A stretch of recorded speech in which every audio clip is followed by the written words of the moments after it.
குரு பெயர்ச்சி பலன்கள் 2016 2017. துலாம் ராசி நண்பர்களே,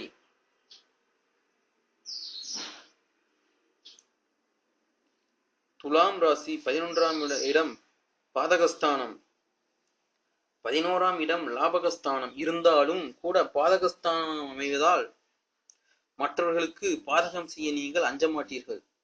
மற்றவர்களை ஏமாற்ற நினைக்கும் ஒரு சில துளாராசிக்காரர்களுக்கு குரு நன்மைகள் செய்ய வாய்ப்பில்லை. இருந்தாலும் ஜாதகத்தில் நடைபெறும் தசா புத்தியை பொறுத்து ஒரு சிலருக்கு மட்டும் நன்மை நடைபெற்றிருக்கும். இந்த ஆண்டு 2016 வரும் குரு பெயர்ச்சி பலன்கள் எப்படி என்று பார்க்கலாம். ஆகஸ்ட் 2ஆம் தேதி குரு 11ஆம் இடத்திலிருந்து 12ஆம் இடமான கன்னி ராசிக்கு பெயர்ச்சியாகிறார்.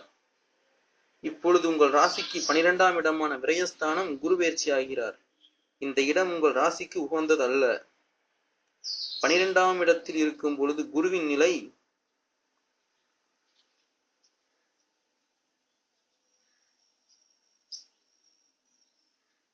ராவணன் ஜாதகத்தில் குரு பகவான் 12ஆம் இடத்தில் சஞ்சரித்த போதுதான் ராமனின் அம்பால் கொல்லப்பட்டான்.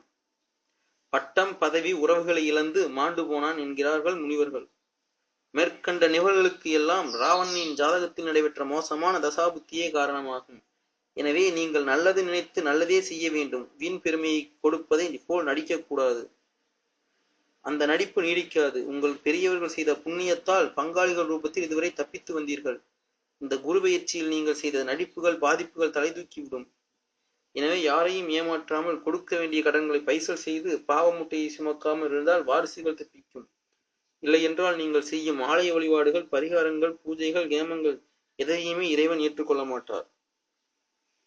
நீங்கள் மனதிற்கு மட்டும் திருப்தி ஏற்படுத்திக் கொள்ளலாம். அதனால் எந்த பயனும் இல்லை. ஒரு மனிதன் இந்த பிறவியில் பாவம் செய்தாலும் பிறரால் சாபம் பெற்றிருந்தாலும் அவருடைய அடுத்த பிறவி சந்ததியினரும் மிகவும் கஷ்டப்பட நேரிடும். துலாம் ராசிக்கு பங்காளிகளை குறிக்கும் ஸ்தானம் 3ஆம் இடம் தனுசு. எனவே மங்கள குருவால் பங்காளிகள் நல்லது செய்து புண்ணியம் தேடிக்கொள்வார்கள். ஜோதிடத்தில் யோகமூர்த்தி ஒன்று ஒரு பகுதி உண்டு. அதன்படி பார்த்தால் 50% நன்மன் உண்டாவதற்கு வாய்ப்பு உள்ளது. உங்கள் ராசிப்படி வீடு மேற்கு நோக்கி இருந்தால் சிறப்பான பலன்கள் நடைபெறும்.